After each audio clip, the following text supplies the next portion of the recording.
The second I heard the sliding glass door shut, I knew she was lying. It wasn't just the way it clicked. It was the way her heels hesitated on the patio, like she was waiting, hoping, maybe, that I'd come after her and stop her from leaving. I didn't. She adjusted the strap of her purse like she wasn't sure if she was going to a party or heading into war, then muttered something under her breath. I couldn't hear it exactly, but I knew it wasn't nice. Probably another line about how emotionally unavailable I am, or how controlling I've become.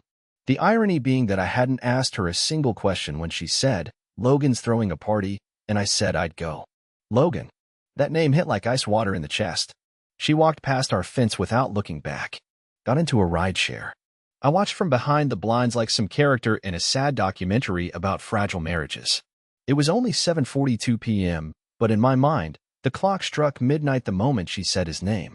I turned off the porch light, left the living room untouched. The couch still had the dent from where she last sat eating cereal and half watching some show she pretended to love for my sake. I stared at it like it had something to say. Then I walked into the kitchen and opened the drawer she never used. Buried beneath old birthday cards and expired coupons was the key, both literal and metaphorical. She had no idea what I'd been building in the background.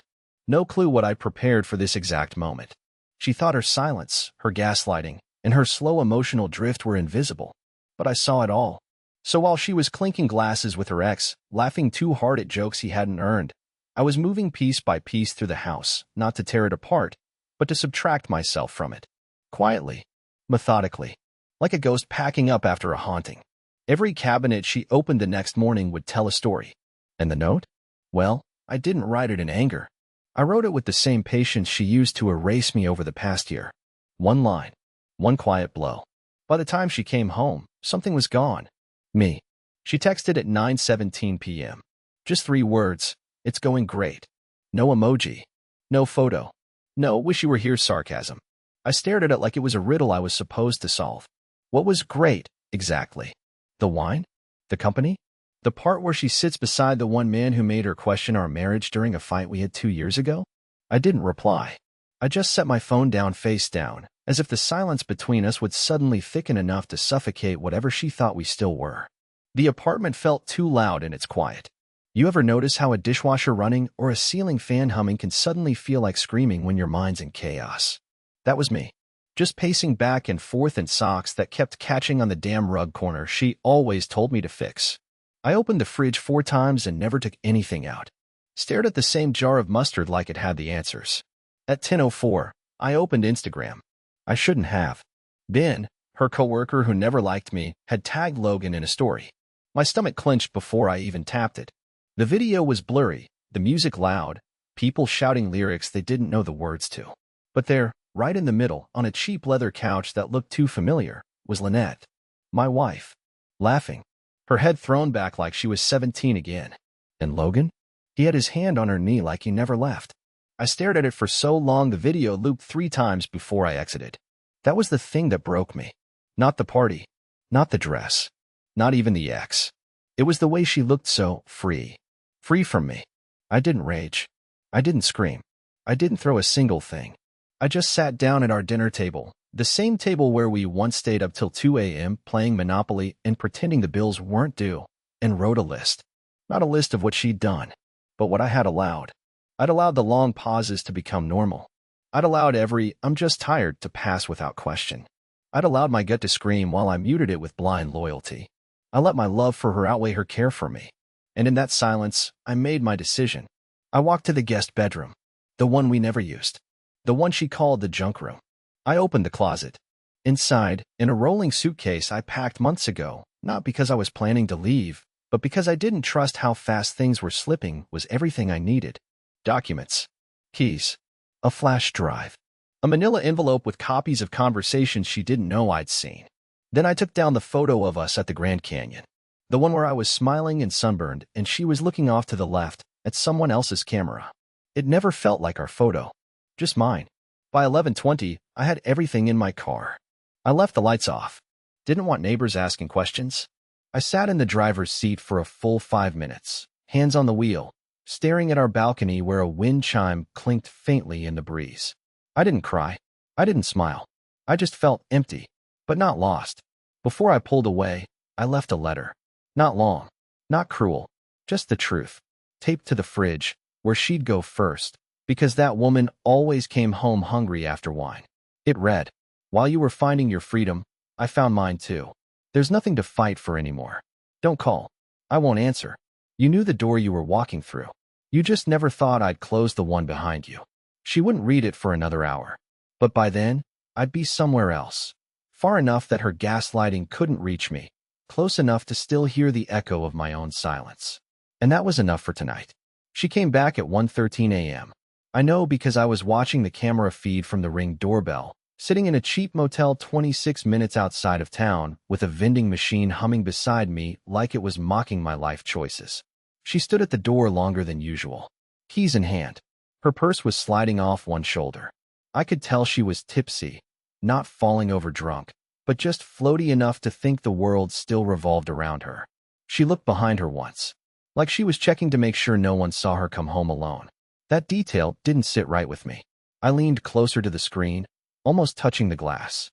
She opened the door slowly, quietly, like she was sneaking in to her own house. And right then I knew, Logan didn't offer her a ride home. He offered her more. What did she say? No? Maybe? I'll never know. But the hesitation in her steps told me everything. She walked in, slipped her heels off without bending down, and stood in the hallway just staring into the dark. She didn't even turn on the light. And for a few seconds, I watched her just standing there, her breath barely visible in the dim outline of the entryway. Then she stepped into the kitchen, noticed the empty space on the wall where our trip photos used to hang. Then the missing coffee pot. I took it, not out of spite, but because I bought it with a bonus from work and she hated it. Said it was too old man bitter.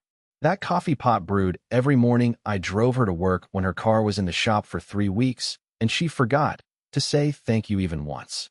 She opened the fridge, found the letter, but she didn't read it. Not at first. She turned, looked around again. I saw her mouth move.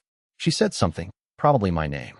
Soft, confused, like a kid calling into the woods and hoping not to hear an answer.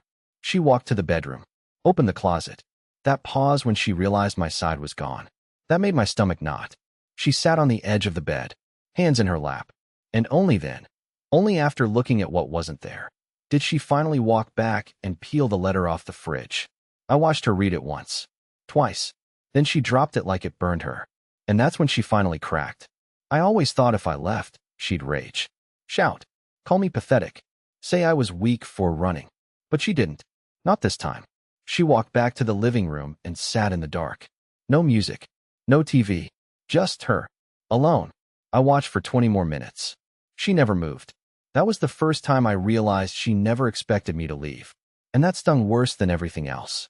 Not because I wanted her to beg or chase me down or perform some grand apology, but because deep down, I think she truly believed I didn't have it in me to go. Like I was just some emotional support husband who'd keep existing on the sidelines while she dipped back into her past for a thrill. And maybe I was. For a while. But not anymore. Back at the motel, I finally peeled off my shoes, crawled into the lumpy bed, and stared at the ceiling until sunrise. My phone buzzed 3 times before I turned it off completely. No need to read the messages. I knew the rhythm by heart. Where are you? Can we talk? I didn't mean for it to go this far.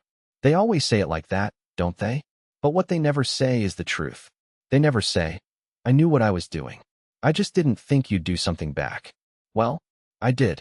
And this was only the beginning. The motel room phone rang once at 7:42 a.m. I didn't answer. I knew it was the front desk letting me know my checkout was in 2 hours, but I wasn't planning on staying another night anyway. I'd only booked it as a transitional space, a pocket of nothing between who I used to be and whatever I was becoming. I didn't sleep, just laid there watching light slip through the paper-thin curtains, flickering against the ceiling like a warning flare. My cell phone lit up again. 7 missed calls, all from Lynette. No voicemails, no texts, just a rapid series of unanswered attempts, all time-stamped within the same half-hour window, like she had finally realized I wasn't bluffing. But it was the 8th call, from a different number, that made me sit up straight. It was her sister, Mallory. I hadn't heard from her in years. She always kept her distance, probably because Lynette painted me as emotionally dependent and too sensitive. Mallory never liked the way I wore my heart too close to the surface, like it was some embarrassing skin condition. So to hear from her now? That was no small thing. I answered, cautiously. Hello. There was a long pause, then a voice I hadn't heard since our wedding rehearsals said, she's crying. She's a mess. What the hell happened, Colby? I exhaled slowly. Ask her. I did. She said you abandoned her in the middle of the night like a coward. Her words. I couldn't help it. I laughed. Quietly. Bitterly. Tell her to check the timestamp on the note. She was already gone before I was. There was silence on the other end. Then Mallory asked something I didn't expect. She didn't cheat, did she? I almost answered right away. Almost gave a dramatic, what do you think? But instead, I paused. Because the truth was more complicated than that. Had she physically done something with Logan that night? I still didn't know for sure. But emotionally? She'd left me months ago, long before she walked out in that red dress. And in many ways, that's worse. She did something worse, I said finally. She stopped being my person and didn't tell me. That's when Mallory said something that sent a strange chill down my spine. She's not crying because you left. She's crying because you didn't fight to stay. I couldn't breathe for a second. Not because she was wrong, but because she was right. Lynette didn't think I'd actually let go. She wanted to play tug-of-war and win. She never imagined I'd drop the rope altogether. And that, not the leaving, not the note, not the empty closet, was what was breaking her. It wasn't grief. It was disbelief. I drove out of town that afternoon. Somewhere quiet, a friend's cabin upstate. I needed the air, the silence, the space. No mirrors. No furniture haunted by conversations that died before they were finished. But as I sat by the lake, sipping coffee from a chipped mug I found in a drawer, I realized something else. Something I hadn't admitted to myself until right then. I missed her. Not the version that walked out of the house, but the version that used to crawl into my lap on cold nights and whisper her weird dreams. The one who once cried over a seagull with a broken wing in a parking lot and made me pull over. The one who danced in the kitchen with greasy hair and no makeup, laughing at her own off-key singing. I missed the her that used to love me, or at least, the her I thought existed. And grief is cruel like that. Because even when you know someone's wrong for you, your heart still clings to who they were before they started treating you like wallpaper. I didn't answer her texts that night, or the next, but I knew she wouldn't stop trying. And I also knew, when she finally said the thing she was too scared to admit, it would flip everything upside down. I just didn't know she'd say it so soon. 3 days passed. No responses from me. Her messages started as frantic, back-to-back texts that looked like they were typed mid-panic, typos and all. Where did you go? Please, Colby, just talk to me. This is stupid. We can work this out. Then came the guilt bombs. I never said I didn't love you. I made a mistake, but you're blowing it out of proportion. You always do this. You shut down instead of trying. I read them all. I didn't delete them. I didn't block her. I just didn't give her the one thing she expected me to give so easily, my attention. The 4th day was quiet, and I knew that silence meant something had shifted. She wasn't done, not by a long shot. She was just planning her next move. Sure enough, that evening, just as I was stepping outside the cabin to bring in the firewood I'd left stacked under the tarp, my phone buzzed with an incoming call. Not a number I recognized, but local. I stared at it. Let it ring once, twice, 3 times. And just as I was about to let it go to voicemail, something inside me, maybe stubborn curiosity, maybe something dumber, made me answer. Colby. Her voice was soft. Too soft. Not like Lynette at all. I didn't say anything. She continued. I know you're there. Please. I just need you to hear this. Still, I said nothing. I don't know why. Maybe I wanted her to sit in that discomfort. Maybe I needed to know she would keep speaking even when I wasn't feeding her responses. She inhaled. I could hear her trying to control it. But then, her voice cracked. Just slightly. Like the tremor of someone finally stepping off a high ledge. I didn't sleep with him, she said. I swear to God, Colby. I thought about it. I did. And that's ugly, I know. But I couldn't go through with it. I sat in his car for 10 minutes and all I could think about was, you. I closed my eyes. Because part of me wanted to believe that. The way a kid wants to believe the ice cream truck is still around the corner after it's already driven away. But another part of me, the one that packed the car while she was still sipping wine in someone else's living room, wasn't ready to let her truth overwrite mine. I thought if I went, she continued, you'd chase me. I know that's messed up. I was angry. I was bored. I wanted to feel. I don't know something. But when I came back and saw that you were just gone, that's when her voice broke completely. She started crying. Not the loud, performative kind. It was the kind of crying that comes when you finally understand that something is really, truly over. Colby, you've always been the constant. My safe thing. And I know I took that for granted. I thought I could act out, push boundaries, and you'd always stay. You'd always be the good guy. I finally spoke, my voice low, cracked. I was. She sobbed louder now, like she didn't expect me to respond. I know you were. I just didn't know what to do with someone like you. Someone who actually loved me without playing games. We sat in silence for a few seconds. Her breathing was uneven. Mine too. I looked out at the lake in front of me. Calm. Undisturbed. A mirror for someone I didn't recognize anymore. I'm not coming back, I said finally. This wasn't a tantrum. It wasn't a power move. It was the moment I realized that I deserved to be with someone who doesn't weaponize my love. She didn't respond right away. And then she whispered something I'll never forget. Don't fall in love with someone new yet. Please. It wasn't an apology. It wasn't accountability. It was possession. A claim. A desperate plea to keep the door open just a crack. But I had already locked it from the other side. I already did, I said, and then I hung up, not because I meant it, but because I needed to say something that would hurt just enough to close the loop. I stared at the trees as the sun began to dip low, amber light pooling over the lake. My chest felt hollow, my hands shaky. But for the first time in years, I felt free. That night, I didn't check my phone once. I didn't need to. Whatever came next, whatever storm she tried to stir or peace she tried to fake, it didn't matter anymore. Because for once, I was choosing me. The knock came just after 9 in the morning. It wasn't loud, not desperate.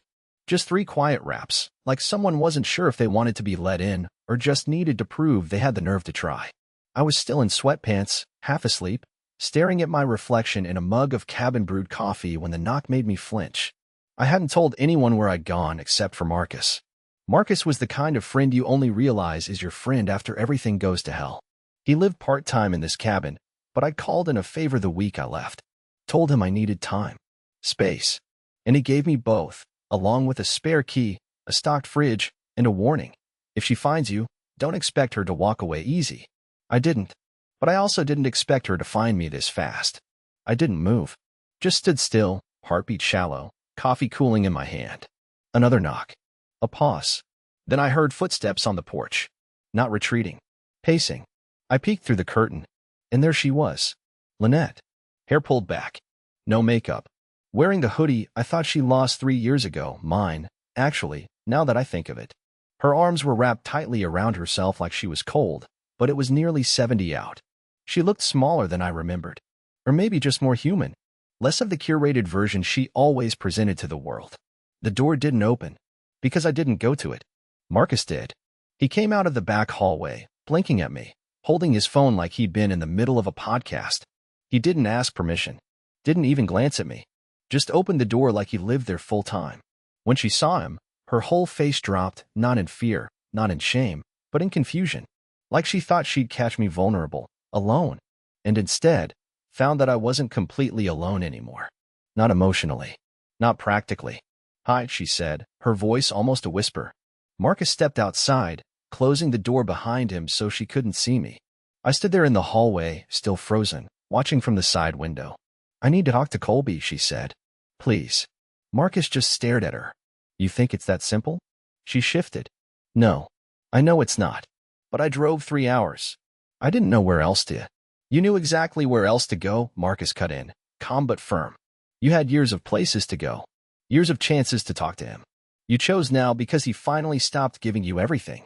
She blinked hard, tears trying to form but not falling. I didn't come to fight.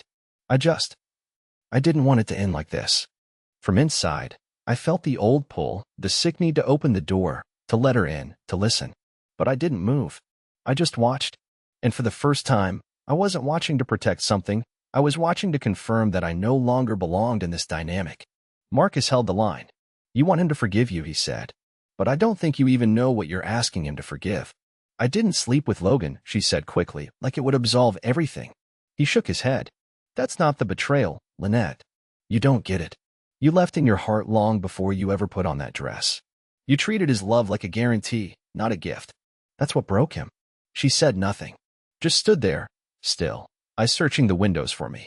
After another long silence, she reached into her pocket and pulled out an envelope. "Can you give this to him?" she asked, holding it out.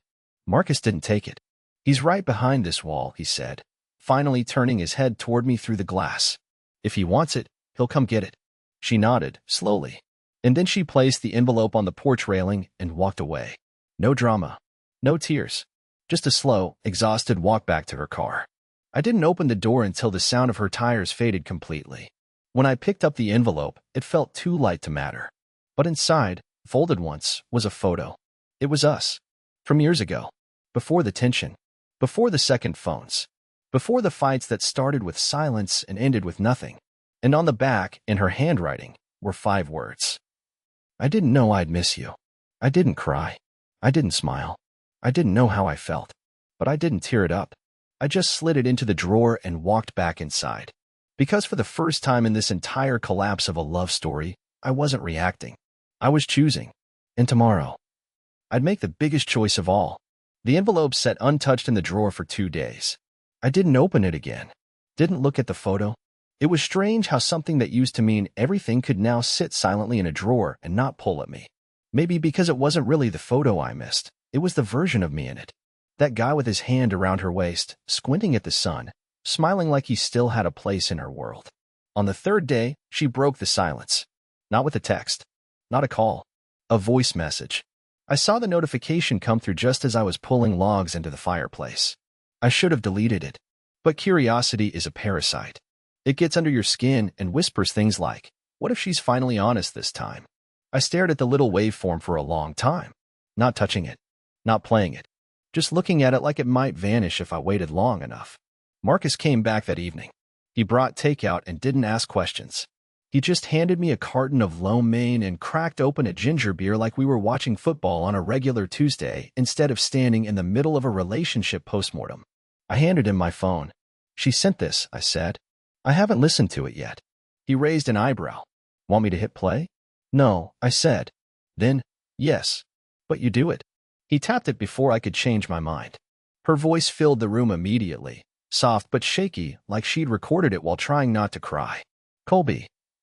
I keep thinking about that night, the one with the storm, when the power went out, and we just laid on the floor with candles and made up fake horror stories like idiots. You remember that? You said if the world ended, you'd be happy because you got to spend it with me." I didn't say it then, but I felt the same. I was just too proud to admit it. She paused. There was a long breath. Then her tone changed. Guilt crept in. "I don't know why I hurt you. I think I was trying to hurt myself more. I was so afraid of being ordinary that I burned down everything good just to feel the heat." Another breath. "And I saw you through that window. I saw your eyes. You looked like someone who had already grieved me. And that scared me more than anything. Because it means you're not just gone, you've let go. I never thought you would.